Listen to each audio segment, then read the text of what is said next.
What's up, YouTube? How are you? This is the first time we had to replace an engine oil temperature sensor on a 16 Nissan Altima with a 2.5. And after clearing the code, the car wouldn't start. It would crank. You had to give it gas to get it started.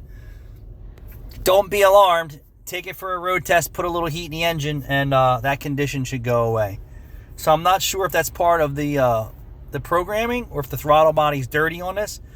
Subarus were kind of similar. If you clear the code and the throttle body's dirty, the engine would crank forever and ever and ever. It would never start. If you give it some gas, it would, and the idle would be low.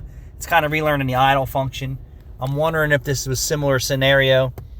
And the oil temperature sensor is on the back side of the block, above the axle shaft, gray pin connector. Wasn't available aftermarket. We got it from Cherry Hill Nissan. Stay with us. Hit the like and subscribe button. It goes a long way. Thank you for watching.